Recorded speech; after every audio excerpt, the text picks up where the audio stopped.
میں آپ کی خدمت میں پیش کیا تھا کہ چہرہ مصطفیٰ، اور چہرہ مصطفیٰ میں حسن مصطفیٰ کی کیا عالم تھا، اور اس چہرے سے نکلنے والے نور کو صحابہ اکرام کس طرح بیان کرتے تھے۔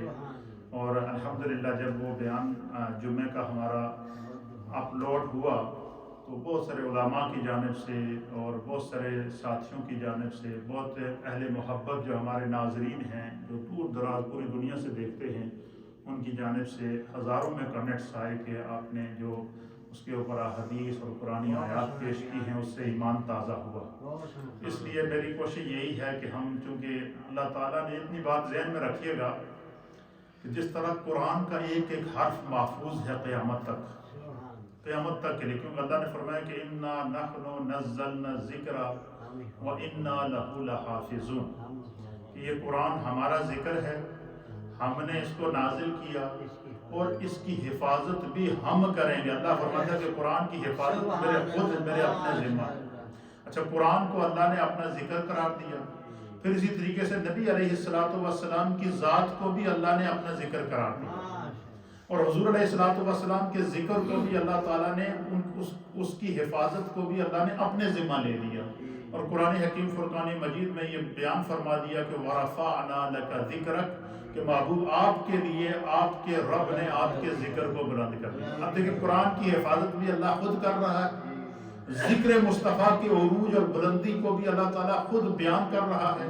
تو اس سے پتہ چلا اس آیت کی تفسیر کے اندر امام فخر الدین رازی رحمۃ اللہ علیہ، علامہ جلال الدین سیوطی رحمۃ اللہ علیہ اور دیگر محدثین اور صوفیاء اور اولیاء نے لکھا ہے کہ اس سے جو نتیجہ نکلتا ہے وہ نتیجہ یہ ہے کہ جس طرح قرآن کا ایک ایک حرف محفوظ ہے اور قیامت تک محفوظ رہے گا، اس طرح نبی پاک صلی اللہ علیہ وسلم کی سیرت، آپ کے کردار، آپ کے اخلاق، آپ کا بیان، آپ کا عمل، آپ کا سونا، آپ کا جاگنا، آپ کا چلنا، آپ کا اٹھنا، آپ کا پھرنا، آپ کا ہجرت کرنا، آپ کا لباس پہننا، آپ کے جسم کا ایک ایک بار، ہر چیز کو اللہ نے محفوظ کر دیا۔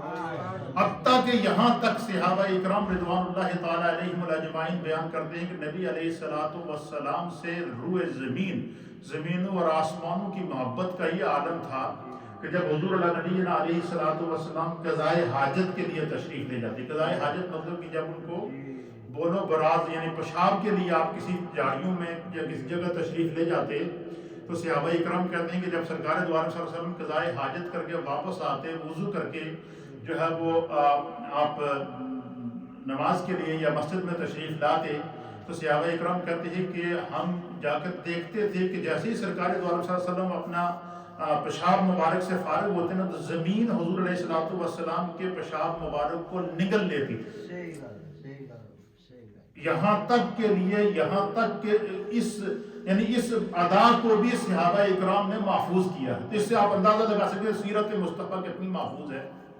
اس لیے حضور کا لڑکپن بھی، حضور کا میلاد بھی، ولادت بھی محفوظ، حضور کا لڑکپن بھی محفوظ، حضور کی اعلان نبوت سے 40 سالہ زندگی کا ایک ایک دن محفوظ، اور حضور علیہ نبینا علیہ السلام کا جو ہے وہ اعلان نبوت کے بعد وصال تک کا ایک ایک لمحہ محفوظ ہے۔ اسی لیے اللہ تعالیٰ نے قرآن حکیم فرقان مجید کے اندر پیارے آقا علیہ السلام کی پاکیزہ سیرت کو کائنات کے لیے اگزامپل اس طرح بنایا کہ اللہ فرماتا ہے لَقَدْ كَانَ لَكُمْ فِي رَسُولِ اللَّهِ أُسْوَةٌ حَسَنَةٌ، کہ تمہارے لیے میرے پیارے رسول صلی اللہ تعالیٰ علیہ وآلہ وسلم کی جو سیرت ہے وہ نمونہ ہے۔ اچھا، جب اللہ تعالیٰ نے حضور کی پوری سیرت کو نمونہ بنا دیا، اب حضور کے عمل بھی ہمارے لیے نمونہ، حضور کی احادیث بھی ہمارے لیے نمونہ، حضور کی سنت بھی ہمارے لیے نمونہ، حضور کی زندگی کا ایک ایک لمحہ امت کے لیے نمونہ ہے۔ اس لیے محبت رسول کا تقاضا یہ ہے کہ بحثیت امتی ہمیں رسول اللہ صلی اللہ تعالیٰ علیہ وآلہ وسلم کی ایک ایک ادا کو ہم محفوظ کریں۔ تو پچھلے جمعے میں نے آپ کے سامنے بیان کیا تھا کہ حضور علیہ السلام کا چہرہ مبارک، تو آج میں آپ کی خدمت میں پیش کروں گا شمائل مصطفیٰ کریم صلی اللہ تعالیٰ علیہ وآلہ وسلم نے کہ پیارے آقا علیہ السلام کا جو لباس مبارک تھا، کیا حضور کے لباس کا ذکر اللہ نے قرآن میں کیا ہے؟ پھر صحابہ اکرام رضوان اللہ تعالیٰ علیہم اجمعین نے سرکار دو عالم صلی اللہ علیہ وسلم کے لباس مبارک کو کس طرح بیان کیا ہے، اس کے اوپر میں پہلے قرآن کی ایک دو آیات پیش کروں گا اور پھر ایک دو تین احادیث جو میں نے آپ کے لیے تیار کر کے لائی ہیں لباس مصطفیٰ کے مطابق وہ پیش کروں گا۔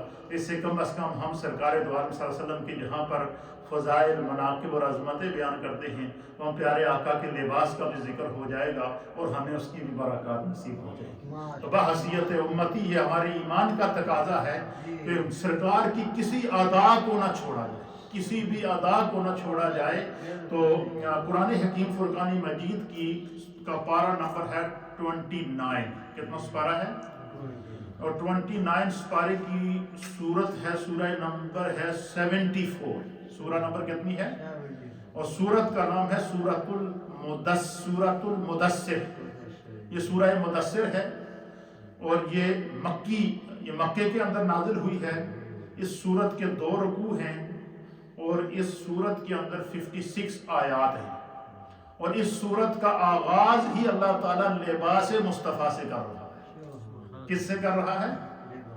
نبی علیہ الصلوۃ والسلام کے لباس کی عظمت کو میرا رب بیان فرما رہا ہے۔ اللہ فرماتا ہے یا ایھا المدثر، کیا فرمایا؟ یا ایھا المدثر، اے چادر پہننے والے۔ سرکار دو عالم صلی اللہ تعالیٰ علیہ وآلہ وسلم کے لباس میں ایک چیز چادر مبارک ہوتی تھی آپ کی، اور مختلف کلر کی آپ کی چادریں ہوتی تھی۔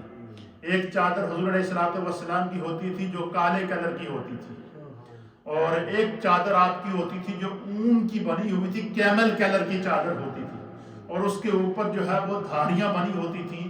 اور ایک چادر مبارک کے بارے میں حدیث کے اندر آتا ہے کہ سرکار دو عالم صلی اللہ تعالیٰ علیہ وسلم یمنی چادر پہنا کرتے تھے، گرین رنگ کی چادر ہوتی تھی اور اس کے اوپر لال قسم کے جو ہے وہ لائنیں لگی ہوتی تھی، اس کو یمنی چادر بولتے ہیں۔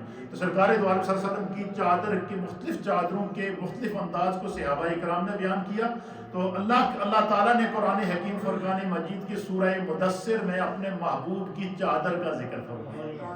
اب آپ اندازہ لگائیں کہ جس محبوب کی پہننے والی چادر کو بھی اللہ بیان کر رہا ہے، اس محبوب کے فضائل ہم کیوں نہ بیان کریں؟ اس محبوب کے بتائے ہوئے دین کو ہم کیوں نہ بیان کریں؟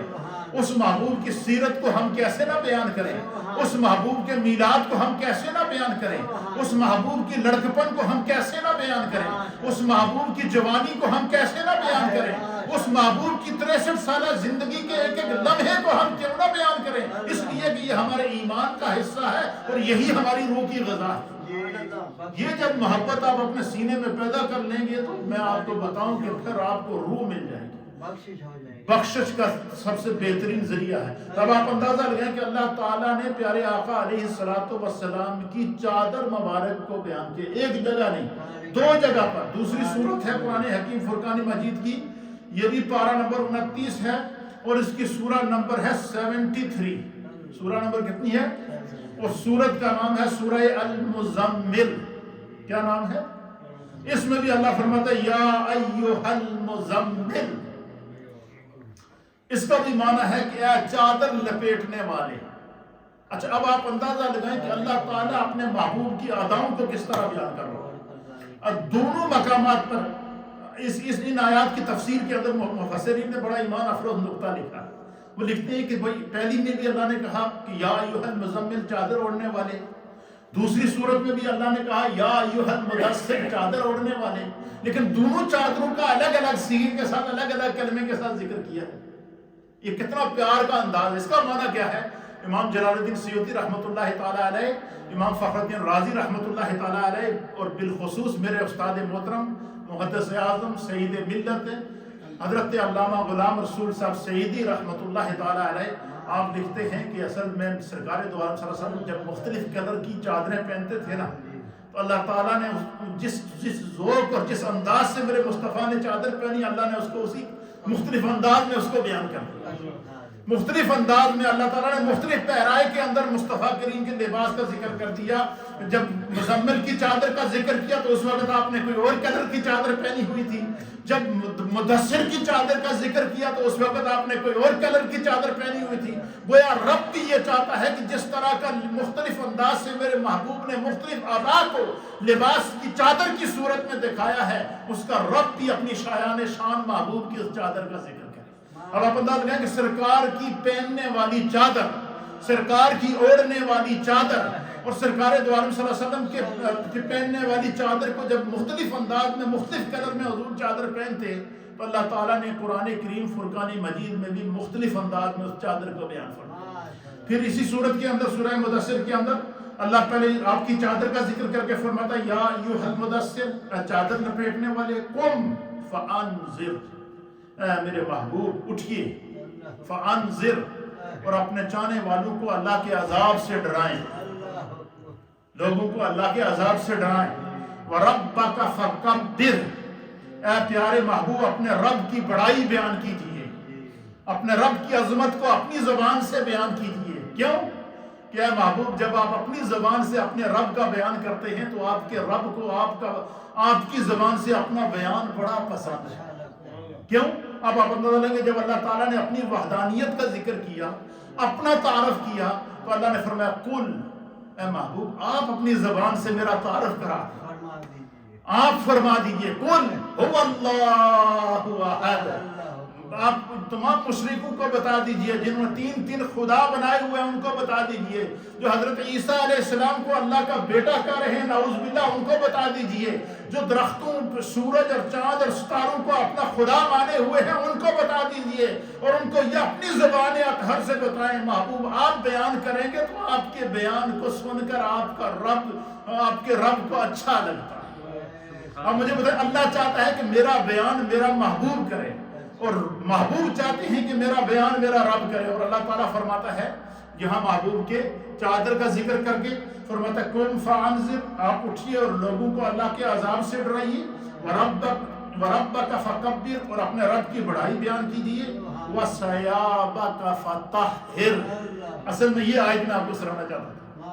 یہاں اللہ فرماتا ہے وثیابک فطہر، فرمایا کہ اور اپنا لباس مبارک ہمیشہ پاک رکھیے. اس آیت کے اندر سورہ مدثر کی آیت نمبر 4، اگر کوئی آپ سے یہ سوال کرتا ہے کہ نبی علیہ السلام کے لباس کو اللہ نے کہاں بیان کیا، تو حضور علیہ السلام جسم پر جتنا لباس پہنتے تھے، چاہے وہ چادر کی صورت میں ہو، چاہے وہ امامہ کی صورت میں ہو، چاہے وہ ٹوپی کی صورت میں ہو، چاہے وہ قمیص کی صورت میں ہو، چاہے وہ تہمت کی صورت میں ہو، چاہے وہ پجامہ کی صورت میں ہو یا وہ کرتے کی صورت میں ہو، یعنی جتنا لباس میرے مصطفیٰ، جس کلر کا لباس آپ اپنے جسم پر اوڑھتے تھے، اللہ تعالیٰ نے قرآن حکیم فرقان مجید کی سورہ مدثر کی آیت نمبر 4 کے اندر میرے محبوب کے پورے لباس کی ہر ادا کو بیان کر دیا.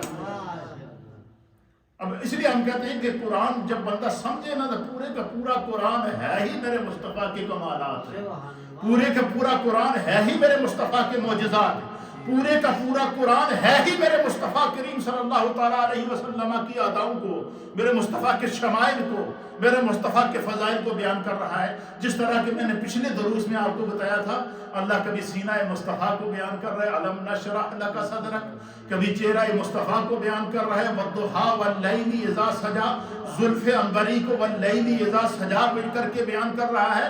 ید اللہ فوق ایدیہم کہہ کر محبوب کے ہاتھوں کو اللہ بیان فرما رہا ہے. اسی طریقے سے نبی علیہ السلام کے جسم اطہر کو اللہ تعالیٰ بیان فرما رہا ہے.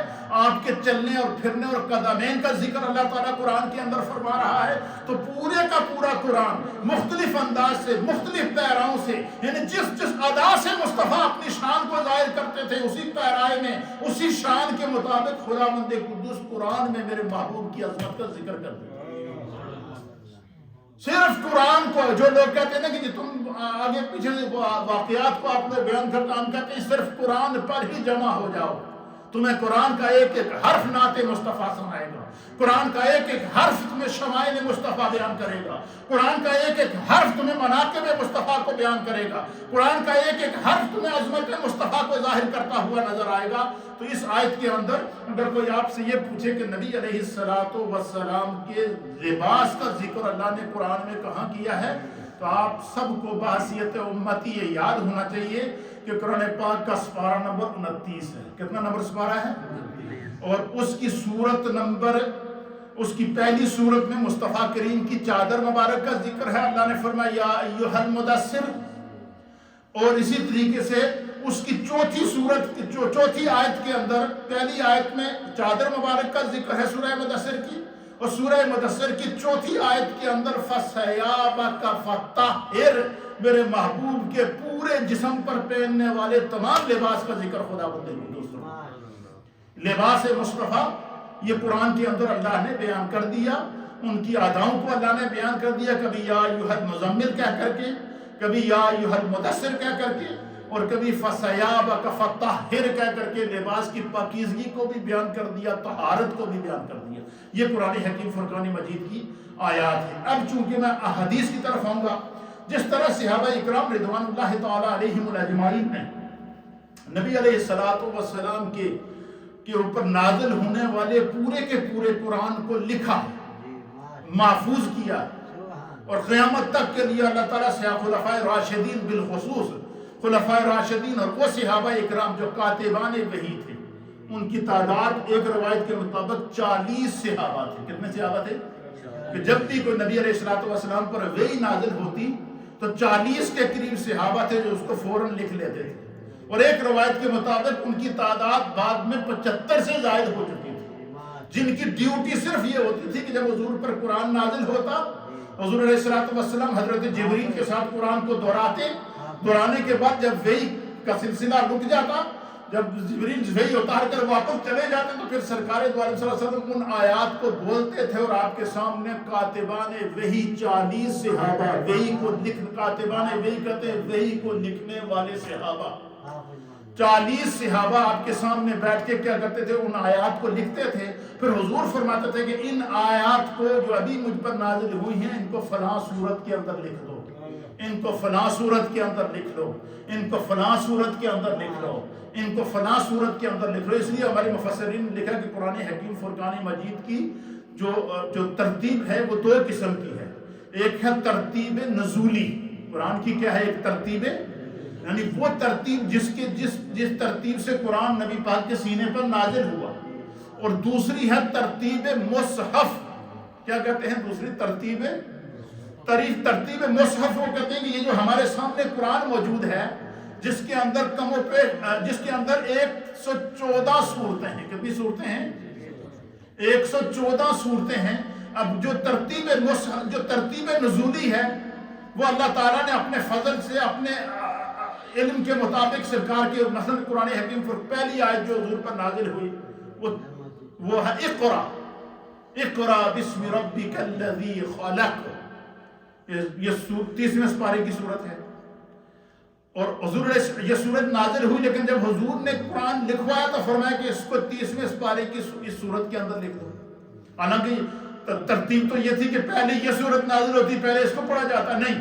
اب جس طریقے سے کائنات کی اصلاح کی حضور علیہ السلام نے، کیونکہ حضور اللہ نے فرما دیا کہ وَمَا آتَاكُمُ الرَّسُولُ فَخُذُوهُ وَمَا نَهَاكُمْ عَنْهُ فَانْتَهُوا، کہ جس کام سے تمہیں میرا رسول حکم دے دے اس کو کر گزرو۔ یہ نہ دیکھو کہ اس کا کیا ہے، یہ کیوں ہے، کیوں، چونکہ چنانچہ کی گنجائش ہی نہیں ہے، کیوں؟ مصطفیٰ کی زبان سے جو بات نکلی ہو گئی ہے الہی۔ اس لیے فرمایا کہ جو حضور نے فرمایا کہ یہ صورت نازل ہوئی، اس کو فلاں صورت میں لکھ دو، اس کو فلاں صورت میں لکھ دو۔ اسی طریقے سے صحابہ اکرام نے پورے قرآن کو لکھ کر محفوظ کر دیا، جو آج بھی محفوظ ہے، قیامت تک محفوظ رہے گا۔ اسی طریقے سے صحابہ اکرام نے حضور کی احادیث کو بھی اسی طرح ترتیب سے محفوظ کیا ہے، جس ترتیب سے قرآن کی آیات کو محفوظ کیا ہے، اسی ترتیب سے صحابہ اکرام نے حضور علیہ السلام کی ہر ادا کو لکھ دیا۔ کبھی غسل، ایک دفعہ ہوا کہ حضرت فاروق اعظم رضی اللہ تعالیٰ عنہ یا کسی صحابی اکرام نے صحابہ اکرام تک کاتبان وحی سے ان سے کہا، یار حضور علیہ السلام کبھی عام بات کر رہے ہوتے ہیں، کبھی غصے میں ہوتے ہیں تو آپ ہر بات لکھ دیتے ہیں. تو نبی علیہ السلام نے فرمایا کہ میری زبان سے حق کے سوا کچھ نکلتا ہی نہیں ہے. اللہ تعالیٰ نے پھر قرآن کریم فرقان مجید میں وہی نازل کر کے فرما دیا وَمَا يَنْطِقُ عَنِ الْهَوَىٰ إِنْ هُوَ إِلَّا وَحْيٌ يُوحَىٰ کہ میرا محبوب اپنی مرضی سے کچھ بولتا ہی نہیں ہے. جو بات بھی اپنے منہ سے نکالتا ہے یہ خدا کی طرف سے ان کو القاء کی جاتی ہے, وحی کی جاتی ہے. تو صحابہ اکرام نے نبی علیہ السلام کے لباس مبارک کو بڑے خوبصورت انداز سے بیان فرمایا. اب صحابہ اکرام بیان کرتے ہیں. اب میں آپ کے سامنے چند احادیث پیش کروں گا جس سے آپ کا ایمان تازہ ہو جائے گا کہ پیارے آقا علیہ السلام کا جو لباس مبارک تھا وہ کس طرح پہنا کرتے تھے. اللہ اکبر. حضور علیہ نبینا علیہ السلام نے, اب دیکھیں حضور علیہ السلام نے ایک حدیث ہے میرے سامنے, اور یہ حدیث ہے, اس کو حضرت ابو عیسیٰ ترمذی رحمۃ اللہ علیہ نے سنن ترمذی کے اندر نقل فرمایا. اور ترمذی شریف کی کہ جو ہمارے مدارس میں جو ترمذی پڑھائی جاتی ہے اس کے صفحہ نمبر 256 کے اوپر یہ حدیث نقل ہے. اور اس حدیث کے راوی ہیں حضرت عبداللہ ابن مسعود رضی اللہ تعالیٰ.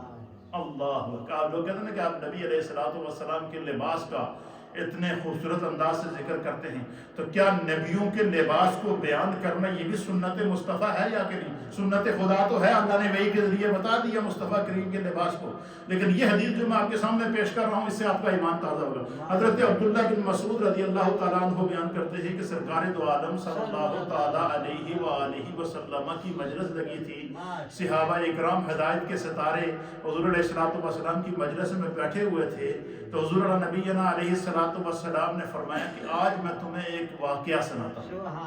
حضور نے فرمایا میں تمہیں آج بتاتا ہوں کہ جب حضرت سیدنا موسیٰ علیہ نبینا علیہ السلام پہلی دفعہ کوہ طور پر اپنے رب سے ہم کلام ہونے کے لیے گئے, کیا فرمایا؟ حضرت موسیٰ کو کلیم اللہ اس لیے کہتے تھے کہ براہ راست آپ اللہ تعالیٰ سے گفتگو کرتے تھے اور اللہ تعالیٰ کی بات سنتے تھے اور پھر اللہ تعالیٰ سے براہ راست کلام کرتے تھے. جیسے ہم ایک دوسرے سے ابھی مخاطب ہیں اس طرح موسیٰ علیہ السلام ان کو کلیم اللہ کہتے ہیں. حضور علیہ السلام فرماتے ہیں جب حضرت موسیٰ علیہ السلام کی طرف وحی آئی, جبریل علیہ السلام آئے کہ فلاں مقام پر آپ پہنچے, آپ کا رب آپ سے ہم کلام ہوگا. تو سرکار دو عالم صلی اللہ علیہ وسلم نے فرمایا کہ اس دن موسیٰ علیہ نبینا علیہ السلام نے بڑی خوبصورت تیاری کی ہوئی تھی. کیا کی ہوئی تھی؟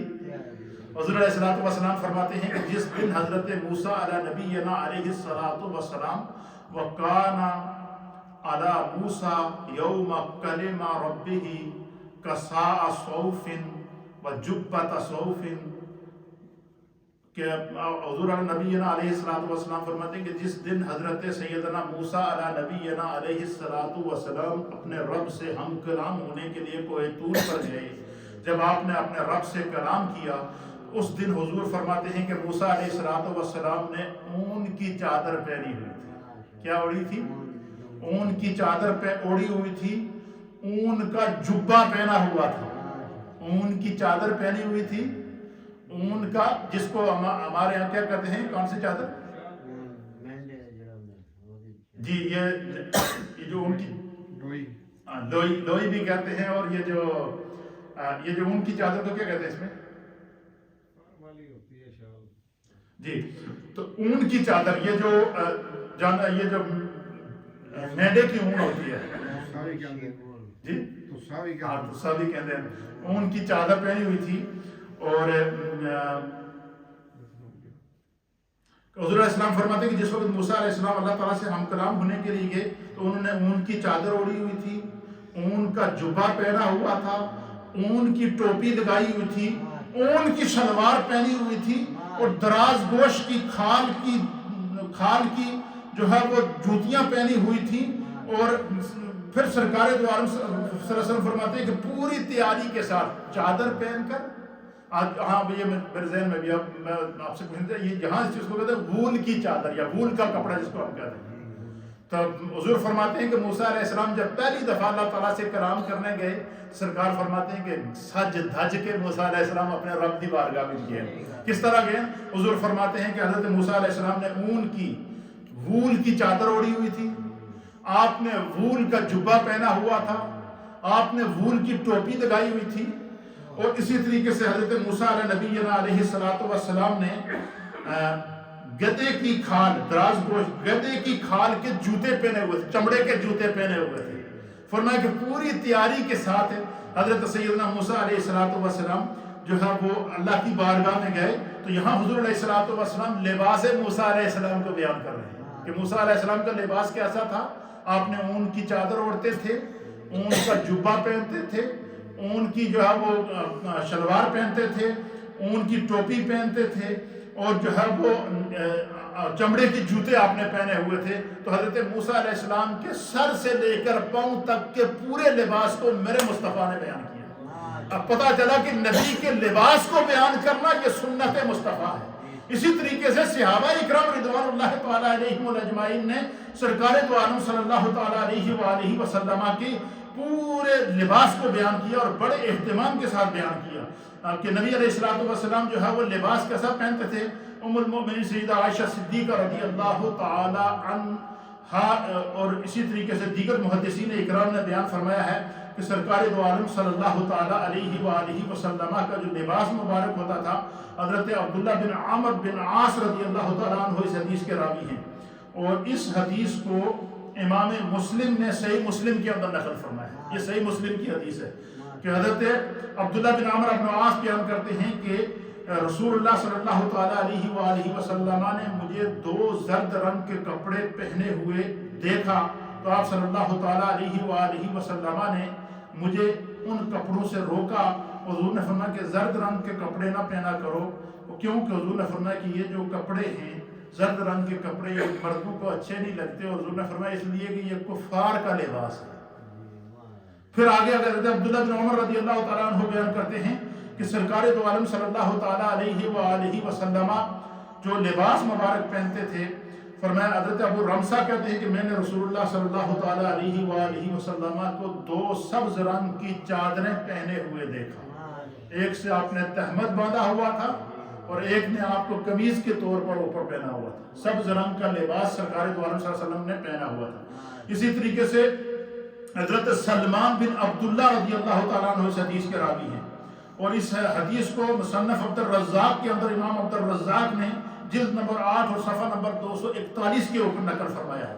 حضرت سلمان بن عبداللہ رضی اللہ تعالیٰ عنہ آپ بیان کرتے ہیں کہ میں نے مہاجرین اولین یعنی حضور علیہ السلام کے ساتھ سب سے پہلے ہجرت کرنے والے جو صحابہ تھے، فرمایا میں نے ان کثرت سے ان صحابہ اکرام کو دیکھا کہ وہ سیاہ لباس بھی پہنتے تھے، وہ سفید لباس بھی پہنتے تھے، وہ سرخ لباس بھی پہنتے تھے، وہ سبز لباس بھی پہنتے تھے، اور وہ امامہ بھی پہنتے تھے، اور وہ ٹوپی بھی پہنتے تھے، اور ٹوپی پہن کر ٹوپی کے اوپر امامہ لپیٹتے تھے. اور اس حدیث کو کس نے نقل کیا؟ امام مصنف ابن عبد الرزاق نے صحابہ اکرام کے اس عمل کو بیان کیا اور سرکار دو عالم صلی اللہ تعالیٰ علیہ وآلہ وسلم نے اس کو جو ہے وہ قبول فرمایا ہے. پھر اسی طریقے سے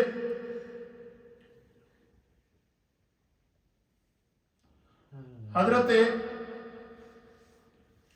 سرکار دو عالم صلی اللہ تعالیٰ علیہ وآلہ وسلم کے لباس مبارک کے بارے میں احادیث کے اندر اللہ کے پیارے حبیب لبیب نبی رحمت صلی اللہ تعالیٰ علیہ وسلم کے خود جو ہے وہ سرکار کا لباس کیسا تھا اس کو صحابہ اکرام بیان کرتے ہیں. امام شعرانی رحمت اللہ تعالیٰ علیہ نے لکھا ہے اور اس روایت کو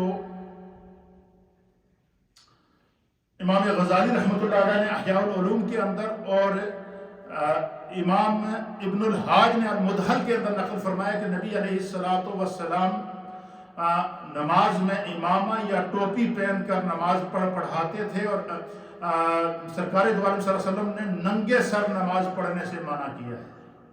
اور حضور علیہ السلام امامہ پہن کر نماز پڑھنا یا پڑھانا یہ بھی نبی کی سنت ہے، اور ٹوپی پہن کر نماز پڑھنا یا پڑھانا یہ بھی نبی پاک صلی اللہ تعالیٰ علیہ وآلہ وسلم کی سنت ہے. اور اگر کسی نے ٹوپی پہن کر نماز پڑھی یا پڑھائی تو اس کو باقاعدہ سنت مصطفیٰ کا وہی ثواب ملے گا جو امامے کا ثواب ہے ملتا ہے. یہ بھی ٹوپی بھی اسی کے حکم کے اندر آتی ہے.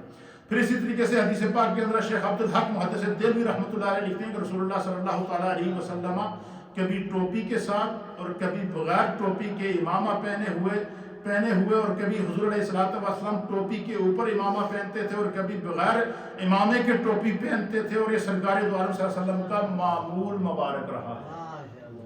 پھر جو ہے وہ علماء اور محدثین نے لکھا ہے کہ حضرت عبداللہ بن عمر رضی اللہ تعالیٰ عنہ بیان کرتے ہیں کہ سرکار دو عالم صلی اللہ تعالیٰ، حضرت ابو سعید خدری رضی اللہ تعالیٰ عنہ بیان کرتے ہیں کہ جب رسول اللہ صلی اللہ تعالیٰ علیہ وآلہ وسلم کوئی نیا کپڑا پہنتے، حضور علیہ السلام جب کوئی نیا کپڑا پہنتے تو اللہ کے پیارے حبیب نبی رحمت صلی اللہ تعالیٰ علیہ وسلم بسم اللہ الرحمن الرحیم پڑھ کے نیا کپڑا پہنا کرتے، پھر اللہ سے دعا کیا کرتے تھے۔ وہ فرمائے بسم اللہ پڑھتے، خواہ وہ قمیص ہو یا امامہ ہو یا ٹوپی ہو، کوئی بھی نیا لباس کی یا چادر ہو، کوئی بھی نیا لباس جب حضور علیہ السلام پہنتے تو بسم اللہ الرحمن الرحیم پڑھتے اور کہتے اے اللہ میں تیری حمد ہے، تو نے مجھے یہ کپڑا پہنایا ہے، میں تجھ سے اس کی خیر کا اور جس کے لیے اس کو بنایا گیا ہے اس کی خیر کا سوال کرتا ہوں۔ اور پھر ساتھ میں یہ فرماتے کہ میں اس کی شر سے بچنے کی تم سے دعا کرتا ہوں۔ حضرت ام سلمہ رضی اللہ تعالیٰ عنہ آپ بیان کرتی ہیں کہ رسول اللہ صلی اللہ تعالیٰ علیہ وسلم کا پسندیدہ لباس قمیص ہوا کرتے تھے، آپ قمیص پہنا کرتے تھے۔ پھر سرکار دو عالم صلی اللہ تعالیٰ نبی علیہ السلام حضرت مغیرہ بن شعبہ رضی اللہ تعالیٰ عنہ بیان کرتے ہیں کہ حضور نبی علیہ السلام تنگ آستینوں والا رومی جبہ پہنا کرتے تھے۔ پھر ایک روایت کے مطابق حضرت سوائد بن قیس رضی اللہ تعالیٰ عنہ بیان کرتے ہیں کہ ہمارے پاس نبی علیہ السلام تشریف لائے تو آپ نے قمیص اور شلوار پہنے ہوئے تھے اور جن کا کلر سفید تھا۔ تو حضور علیہ السلام سے جبہ پہننا بھی ثابت ہے، سرکار سے قمیص پہننا بھی ثابت ہے، اور حضور علیہ السلام سے شلوار پہننا بھی ثابت ہے۔ پھر اسی طریقے سے حدیث پاک کے اندر آتا ہے، حضرت ابن عباس رضی اللہ تعالیٰ عنہ بیان کرتے ہیں کہ ایک دفعہ عرفات سے ہم گزر رہے تھے تو میں نے دیکھا کہ سرکار دو عالم صلی اللہ تعالیٰ علیہ وسلم نے فرمایا کہ جس شخص کو ازار یا چادر یا تہمت نہ ملے وہ شلوار پہن لے، اور جس کے اوپر جوتے نہ ہوں وہ موزے پہن لے۔ تو یعنی حضور علیہ السلام نے شلوار پہننے کا حکم دیا ہے۔ اور پھر ایک روایت کے مطابق سرکار دو عالم صلی اللہ علیہ وسلم کا عام جو لباس ہوتا تھا وہ حضور علیہ السلام قمیص کے نیچے تہمت باندھا کرتے تھے۔ حضور نے تہمت ہمیشگی کے ساتھ باندھا ہے، لیکن شلوار پاجامہ اور شلوار بھی آپ نے پہنی ہے۔ اسی طریقے سے آپ نے سرخ، حدیث پاک کے اندر آتا ہے کہ سرخ جو ہے وہ دھاری دار جبہ حضور علیہ السلام نے پہنا ہے۔ اور پھر سرکار دو عالم صلی اللہ تعالیٰ علیہ وآلہ وسلم کے اس لباس مبارک کو اور اس کو پورا بیان کرنے کے بعد، ان تمام احادیث کو بیان کرنے کے بعد، اللہ کے پیارے حبیب نبی رحمت صلی اللہ تعالیٰ علیہ وسلم کی ان احادیث کی تشریح کے اندر ہمارے محدثین نے لکھا ہے، حضرت ابو منصور کہتے ہیں کہ میں نے، آپ بیان فرماتے ہیں کہ احادیث اور آثار میں انواع اور اقسام کے کپڑے پہننے کا ثبوت موجود ہے، یعنی کہ کسی بھی کلر کا کپڑا بندہ پہن سکتا ہے۔ سوال یہ ہے کہ وہ چیزیں جیسے مثلا حضور علیہ السلام نے فرمایا کہ مردوں کے لیے ریشم پہننا منع ہے، ریشم کا کپڑا مرد نہ پہنے، اس سے سرکار دو عالم صلی اللہ علیہ وسلم نے منع فرمایا۔ باقی حضور علیہ السلام نے مختلف قسم کے کپڑے، سفید کپڑے آپ نے پہنے ہیں، کالے کپڑے آپ نے پہنے ہیں۔ حضور علیہ السلام نے جبہ مبارک جو پہنا تھا، آپ کا سبز جبہ کلر کا جبہ تھا اور اس کے اوپر سرخ رنگ کی دھاریاں تھیں، یہ آپ سے حدیث کے اندر اس کا ثبوت ملتا ہے۔ پھر اسی طریقے سے کہتے ہیں کہ ان تمام احادیث کی شرح کے اندر محدثین لکھتے ہیں کہ احادیث اور آثار میں انواع اور اقسام کے کپڑے پہننے کا ثبوت موجود ہے۔ نبی صلی اللہ تعالیٰ علیہ وآلہ وسلم نے سفید اور مختلف کلر کے حلے یعنی چادریں اور جبے استعمال کیے ہیں۔ ایک حدیث کے مطابق حضور علیہ السلام یمنی چادر اوڑھا کرتے تھے اور جو گرین کلر کی ہوتی تھی اور اس کے اوپر سرخ قسم کی داریاں بنی ہوتی تھیں۔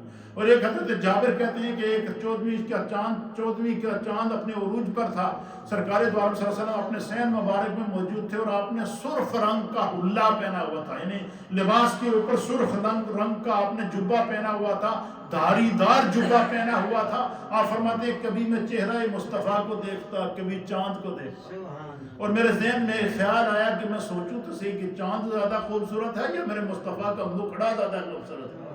کہتے ہیں رب کعبہ دی قسم میں اس مقام میرا ذہن اور میری سوچ اس مقام سے جا کے رک گئی کہ ہوا احسن من القمر، کہ میرے مصطفیٰ کا چہرہ چاند سے زیادہ حسین ہے۔ اس حدیث کے اندر یہاں چہرہ مصطفیٰ کا ذکر ہے، وہاں پر آپ بیان کرتے ہیں کہ حضور علیہ السلام نے سرخ رنگ کا جبہ پہنا ہوا تھا جس کے اوپر کیا تھی؟ دھاریاں تھیں۔ پھر آپ فرماتے ہیں کہ مختلف رنگوں کے حلے اور ایک قسم کی چادریں پہنی ہوئی ہیں، جبہ، فروج، ایک قسم کا کوٹ جیسے شیروانی کہتے ہیں۔ فروج حضور علیہ السلام نے جو ہے وہ ایک قسم کا کوٹ ہے زیب تن کیا ہوا تھا جیسے شیروانی ہوتی ہے۔ قبا، سرکار دو عالم صلی اللہ علیہ وسلم نے قبا پہنا ہے، یہ بھی ایک قسم کی شیروانی ہے جو سرکار دو عالم صلی اللہ علیہ وسلم نے پہنی ہے۔ پھر آپ نے قمیص پہنی ہے، پھر آپ کا پسندیدہ لباس جو آپ کا پسندیدہ لباس ہے، قمیص کو آپ کے قمیص جب بندہ پہنتا ہے بالکل ایزی ہوتا ہے۔ آپ نے دیکھا ہوگا جب ہم قمیص پہنتے ہیں تو بالکل بیٹھنے میں، اٹھنے میں، چلنے میں، پھرنے میں ایزی ہوتا ہے۔ حضور علیہ السلام عام طور پر قمیص پہنا کرتے تھے اور تہمت باندھا کرتے تھے۔ پاجامہ بھی آپ سے پہننا ثابت ہے، شیروانی نما کوٹ بھی آپ سے پہننا ثابت ہے، اور لمبا جبہ جو ہے وہ یہ پہننا، یہ بھی آپ سے مختلف کلر کا پہننا ثابت ہے، یہ بھی سنت مصطفیٰ کریم صلی اللہ تعالیٰ علیہ وسلم ہے۔ پھر آپ فرماتے ہیں کہ آپ نے قمیص پہنی ہے اور یہ آپ کا پسندیدہ لباس تھا۔ سیاہ رنگ کا امامہ سرکار دو عالم صلی اللہ علیہ وسلم نے پہنا ہے، زرد رنگ کا امامہ سرکار دو عالم صلی اللہ علیہ وسلم نے پہنا ہے، سفید رنگ کا امامہ سرکار دو عالم صلی اللہ علیہ وسلم نے پہنا ہے۔ اور کہتے ہیں کہ خان اور کپڑے کی مختلف قسم کی ٹوپیاں حضور نے پہنی ہیں۔ فرمایا کہ جس وقت ایک روایت میں حدیث کے اندر آتا ہے کہ حضور علیہ السلام جب کسی سفر پر روانہ ہوتے تو آپ کے پاس چمڑے کی ٹوپی ہوتی تھی جس کے دونوں طرف لمبے کان ہوتے تھے۔ اس ٹوپی کے کیا ہوتے تھے؟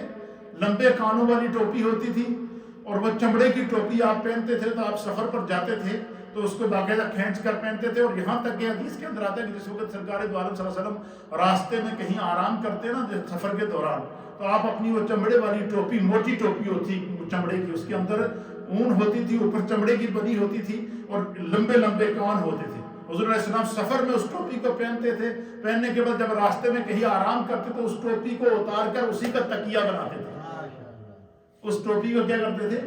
اسی کا تکیہ بناتے تھے۔ تو کہتے ہیں کہ خان اور کپڑے کی مختلف قسم کی ٹوپیاں سرکار دو عالم صلی اللہ علیہ وسلم پہنتے تھے۔ پوستین سرکار دو عالم صلی اللہ علیہ وسلم نے پہنی ہے۔ بیل بوٹوں والی نقش و نگار والی چادریں حضور علیہ السلام نے پہنی ہیں، یہ بھی سنت مصطفیٰ ہے، جیسے یمنی چادروں کو بیان کر اونی کمل اوڑے ہیں سرکار دو عالم صلی اللہ علیہ وسلم نے۔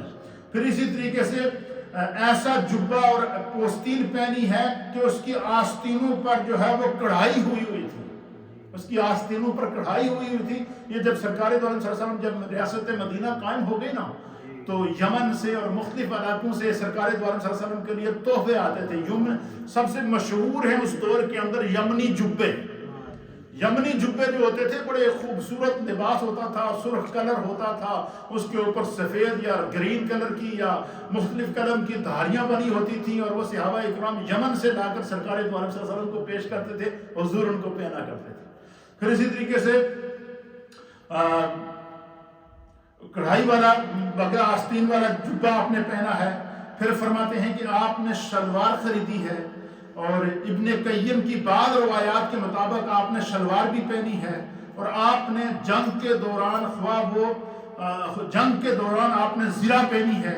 پھر اسی طریقے سے آپ نے اونی، سوتی اور باریک اور موٹے ہر قسم کے کپڑے سرکار دو عالم صلی اللہ علیہ وسلم نے پہنے ہیں، اور یہ حضور کی سنت ہے۔ اس لیے کہ ہمارے علماء نے لکھا کہ حضور علیہ السلام نے فرمایا کہ یسروا ولا تعسروا، لوگوں کو آسانی سکھاؤ۔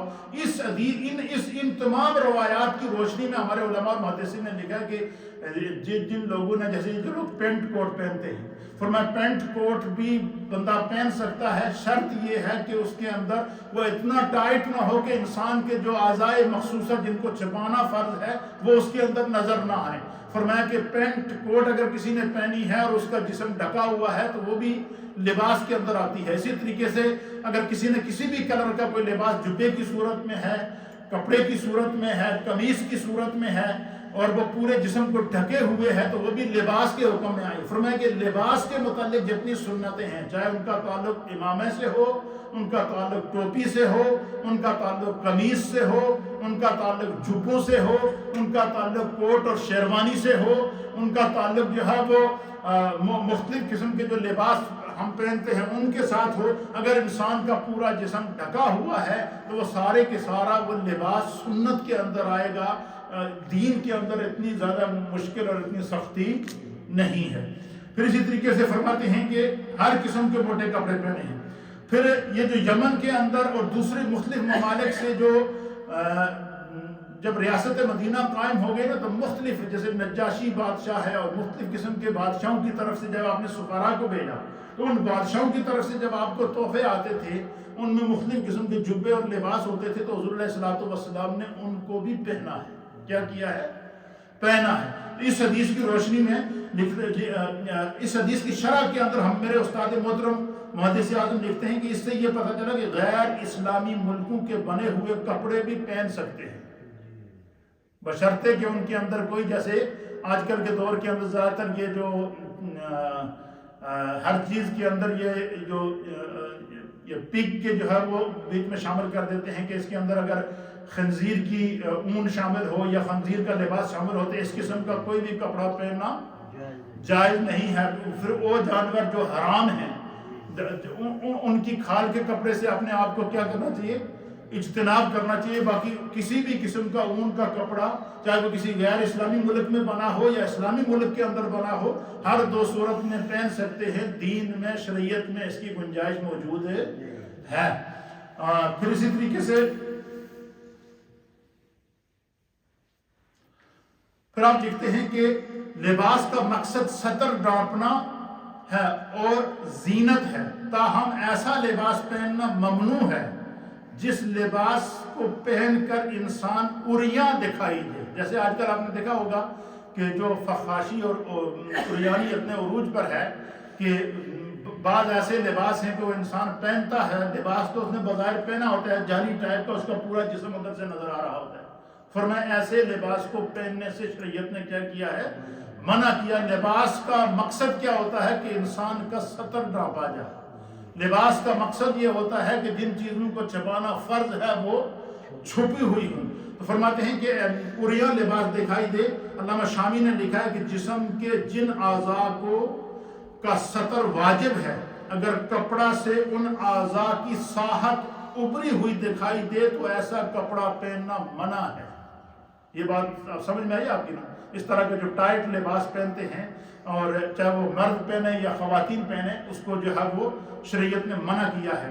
جیسے کہ آج آگے لکھتے ہیں کہ جیسے آج کل فیشن زدہ لوگ کسی ہوئی پینٹ پہن لیتے ہیں جس سے اعضائے جسمانی اور نظر آتے ہیں، اسی طرح خواتین جو ہے اس قسم کے لباس پہنتی ہیں کہ ان کا جسم نظر آتا ہے. تو فرمایا ایسی چیزوں سے منع کیا گیا ہے. باقی ایسا لباس جس سے جسم ڈھانپا ہوا ہو، وہ کسی بھی کلر میں ہو، اس کو پہننے کے اندر کوئی ممانعت نہیں ہے. اللہ کے حبیب علیہ الصلوۃ والسلام نے اس کی کیا دی ہے؟ اجازت دی ہے. پھر اسی طریقے سے نبی علیہ الصلوۃ والسلام کے لباس کو ہمارے فقہاء اکرام نے بڑی تفصیل سے بیان کر دیا ہے اور اس کے اوپر یہ ساری احادیث میں نے آپ کی خدمت میں پیش کر دی ہیں کہ رسول اللہ صلی اللہ علیہ وسلم کے لباس میں جو پسندیدہ لباس تھا وہ قمیص اور تہمت اور شلوار ہوتی تھی. یہ ان کا پسندیدہ لباس تھا. جبہ پہنا کرتے تھے. اور پھر حدیث کے اندر آتا ہے کہ جب فتح مکہ ہوا اور نبی علیہ الصلوۃ والسلام 10,000 سے زائد صحابہ کو مدینے سے لے کر فتح مکہ کے لیے روانہ ہوئے تو حدیث کے اندر آتا ہے کہ سرکار دو عالم صلی اللہ علیہ وسلم نے بڑا شان اور شوکت والا لباس پہنا اور حضور علیہ الصلوۃ والسلام نے سیاہ رنگ کا امامہ پہنا. کیا پہنا؟ سیاہ رنگ کا امامہ پہنا. اور پھر سرکار دو عالم صلی اللہ علیہ وسلم نے جبہ پہنا. حضور علیہ الصلوۃ والسلام نے قمیص اور شلوار اور اس کے اوپر جبہ پہنا اور پھر سیاہ رنگ کا لباس پہن کر آپ صحابہ اکرام میں بالکل فخرے نظر آتے تھے. کیوں؟ ایک وہ وقت تھا کہ میرے مصطفیٰ کریم کو ہجرت کرنے پر مکے سے مدینے آنے پر مجبور کیا گیا تھا، اور آج وہ خوشی کا دن تھا کہ جو نبی علیہ الصلوۃ والسلام مکہ فتح کرنے کے لیے 10,000 صحابہ کے ساتھ جا رہے تھے، اور اتنی کر و فر کے ساتھ جا رہے تھے، اتنی شان و شوکت کے ساتھ جا رہے تھے کہ حضرت عبداللہ بن رواحہ اور صحابہ اکرام جن کی آوازیں پیاری تھی وہ آگے آگے سرکار دو عالم صلی اللہ علیہ وسلم کی شان میں ترانے پڑھتے ہوئے جاتے تھے، اسلام کی شوکت کے ترانے پڑھتے ہوئے جاتے تھے، حضور علیہ الصلوۃ والسلام کی نعتیں پڑھتے ہوئے جاتے تھے، سرکار پر درود و سلام پڑھتے ہوئے جاتے تھے، اور فرماتے کہ حضور علیہ السلام نے اس وقت سیال امامہ پہنا ہوا تھا۔ پھر اسی طریقے سے حدیث پاک کے اندر آتا ہے کہ حضور علیہ الصلوۃ والسلام سفید لباس کو زیادہ پسند کرتے تھے۔ حضور نے فرمایا کہ سفید لباس خود بھی پہنا کرو، اور حضور نے فرمایا کہ سفید لباس کے اندر جو ہے وہ اپنے مردوں کو کفن بھی دیا کرو۔ تو سفید لباس، یہ ایک روایت کے مطابق حضور نے فرمایا یہ فرشتوں کا لباس ہے، ایک روایت کے مطابق سفید لباس یہ جنتی لوگوں کا لباس ہے، اور سرکار دو عالم صلی اللہ علیہ وسلم سے جو ہے وہ سفید لباس پہننا بھی ثابت ہے، سبز اور سرخ دھاری دار جبہ پہننا بھی آپ سے ثابت ہے، چادر پہننا آپ سے ثابت ہے، ٹوپی پہننا آپ سے ثابت ہے، یمنی چادریں پہننا آپ سے ثابت ہے کہ نبی علیہ الصلوۃ والسلام سرخ دھاری دار یمنی چادر کو پسند فرماتے تھے۔ پھر نبی علیہ الصلوۃ والسلام سفید ٹوپی پہنتے تھے جو سر کے ساتھ چپکی ہوئی ہوتی تھی، کیا ہوتی تھی؟ سر کے ساتھ چپکی ہوئی ہوتی تھی۔ اور پھر سرکار دو عالم صلی اللہ علیہ وسلم جو ہے وہ ایک ٹوپی چمڑے کی پہنتے تھے جس وقت آپ سفر کے اندر ہوتے تھے۔ پھر جب آپ امامہ پہنتے تھے تو آپ ٹوپی کے اوپر امامہ پہنتے تھے، اور حضور علیہ الصلوۃ والسلام نے صحابہ سے فرمایا کہ جب بھی تم امامہ باندھو تو ٹوپی کے اوپر باندھو۔ پھر حضور نے فرمایا اس کی وجہ کیا ہے؟ فرمایا یہ جو یہود اپنا سر باندھتے ہیں کپڑے کے ساتھ تو وہ اس کے نیچے ٹوپی نہیں رکھتے، تو ان سے اپنے آپ کو ممتاز کرنے کے لیے ٹوپی پہن کر ٹوپی کے اوپر امامہ لپیٹا کرو۔ تو یہ ساری سرکار دو عالم صلی اللہ علیہ وسلم کی سنتیں ہیں۔ اللہ تعالی ہمیں نبی پاک صلی اللہ علیہ وسلم کے لباس کے مطابق جی تو اسی جمعہ والے ایک دفعہ فرمایا کہ حشر کا دن ہوئے گا، ہر نبی اپنی امت نہ کھڑا ہوئے گا، تے نبی کریم صلی اللہ علیہ وسلم سانتا مسلمانوں نے بخشوانا ہی ہے، تے عیسیٰ علیہ السلام تے موسیٰ علیہ السلام بھی نبی کریم صلی اللہ علیہ وسلم انہوں دی امتوں نے بھی بخشوانا ہے۔ ہر ایکموں پہ 1.25 لاکھ انبیاء اکرام کے وہ امتی جو ان پر ایمان لائے ہیں ان سب کی سرکار شفاعت کرے گی۔ ہاں، یعنی کموں پہ 1.25 لاکھ انبیاء اور مرسلین پر جتنے بھی انبیاء اکرام جو ہے وہ ان پر جتنے بھی امتی ایمان لائے ہیں ہر ایک کی میرے سرکار مقام محمود پر بیٹھ کر شفاعت کریں گے۔ ہر صاحب ایمان امتی چاہے اس کا تعلق کسی بھی نبی کی امت سے ہو، سرکار ان کی شفاعت کریں گے۔ اللہ تعالی ہمیں دین سمجھنے کی توفیق عطا فرمائے۔ یہ جو شمائل میں آج ہم نے سرکار دو عالم صلی اللہ علیہ وسلم کے لباس مبارک کو آپ کی خدمت